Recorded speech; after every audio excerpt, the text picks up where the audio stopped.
রেণুপোনা থেকে ধানীপোনা তৈরি করার জন্য আদর্শ পুকুর কীভাবে প্রস্তুত করবেন আজ আপনাদের সেটাই দেখাচ্ছি। মার্চের দ্বিতীয় সপ্তাহ শুরু হয়ে গেল। যারা পুকুরে ডিম ছাড়েন বা রেণু ছাড়েন তাদের পুকুর প্রস্তুতি তৈরি করতে হবে এখনই, কারণ এই সময় আদর্শ সময় ডিম ছাড়ার জন্য। মার্চের শেষ দিক বা এপ্রিলের প্রথম দিক। তো দেখতে থাকুন আজকে আমাদের ভিডিও। তো সর্বপ্রথম পুকুরে জলটা মেরে অবাঞ্ছিত যত সব মাছ, শোল, মাগুর, হাইব্রিড মাগুর, তেলেপিয়া, পাকাল, এই সমস্ত মাছকে মেরে ফেলতে হবে। সাইপার ম্যাথ্রিন জাতীয় ওষুধ প্রয়োগ করে বা মহুয়া খোল দিতে পারেন। মহুয়া খোল সবচেয়ে উপকারী।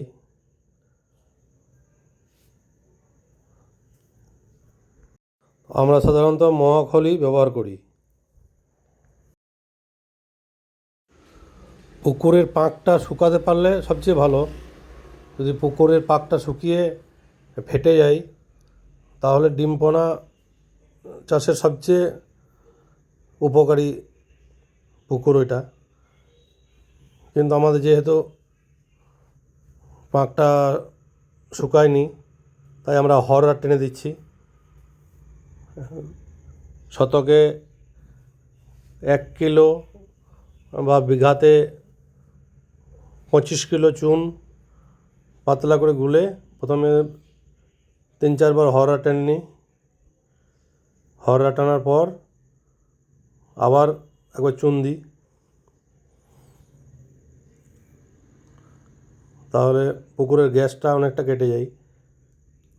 যেহেতু আমাদের পুকুরে পাঁকটা শুকাবার কোনো উপায় নেই, আর ওই পুকুরের সাইডে 5 ফুট বা 10 ফুট করে যে পাঁকটা আছে সেটা ওই পাহাড়ে দিয়ে দিই,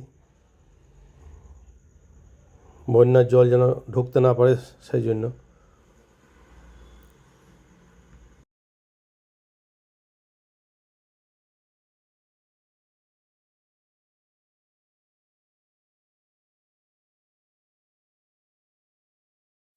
পুকুরে ইট বেঁধে হররা টানার পর আমরা ওই 1 বিঘায় মোটামুটি 50 কিলো চুন টোটাল ভিজিয়ে ওই যে কলি চুনটা পাতলা করে গুলে গোটা পুকুরটাতেই ছড়িয়ে দিই। 1 বিঘাতে মোটামুটি 50 কিলো দিলেই ভালো। টোটাল পুকুরে চুনটা ছড়িয়ে দিই। তারপর আমরা 2 দিন রেস্ট নেবার পর জল ভরে দিই। মহুয়া আগেই দেওয়া হয়ে গেছে।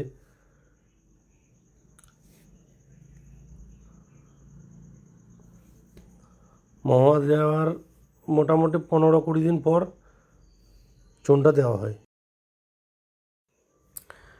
এরপর আমরা পুকুরে জল ভরে দিই।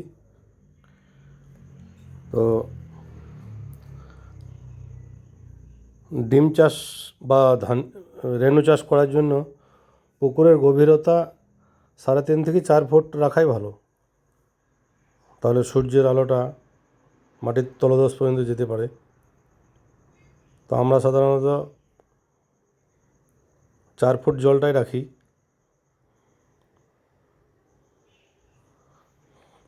জলটা ভরা হয়ে গেলে আমরা ডিম ছাড়ার 24 ঘন্টা আগে পোকা মারার জন্য ক্লিনার দিয়ে দিই। এরপর আমরা পুকুরে ডিম বা রেণুপোনা ছেড়ে দিই। ডিম ছাড়ার পর আমরা 2 দিন ও ডিমের কুসুমটা সেদ্ধ করে গোটা পুকুরেই ছিটিয়ে দিই, ওইটাই প্রথম দুদিনের খাবার। তারপর আমরা দুদিন পর ওটা পুকুরে ছড়ান দে, ডিম ছড়ানো আছে। এটাতে দেওয়া আছে আপনার বাদাম খোল, সর্ষের খোল, আটা, 3 রকম মিক্স করে 24 ঘন্টা ভিজিয়ে রাখা হয়। তারপরে এই ডিমের খাবার এটা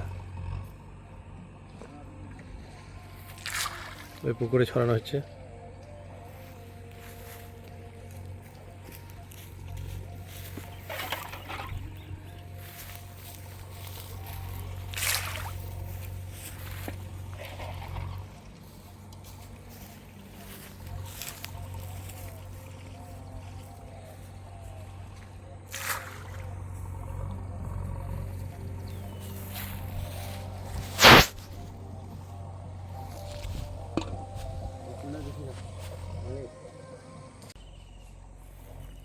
এই আমাদের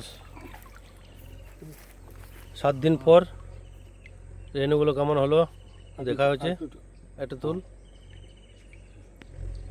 লেগে গেছে, এটাতে রাখো, এটাতে ইয়ে করবে।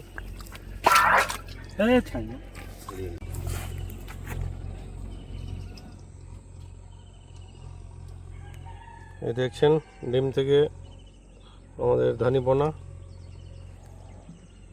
এটা বয়স হলো মোটামুটি 7 থেকে 8 দিন।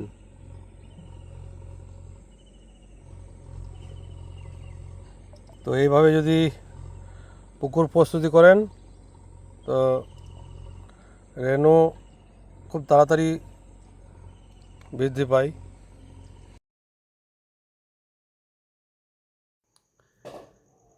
এই রেনু থেকে ধানিপোনা চাষের আর একটা খুবই গুরুত্বপূর্ণ, সেটা হলো পুকুরে জল সবসময় জল রাখা, মানে পুকুরে যেন শুকিয়ে না যায়।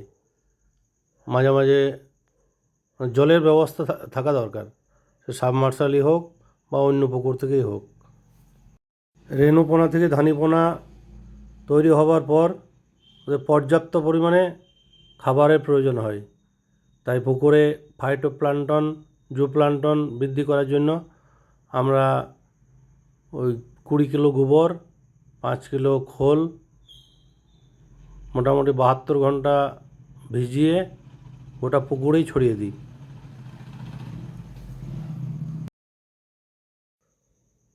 তো এই ছিল আজকে আমাদের রেনুপোনা থেকে ধানিপোনা আদর্শ পুকুর তৈরি, রেনুপোনা লালন পালন, ধানিপোনা লালন পালন, সমস্ত কিছুই আপনাদের দেখালাম।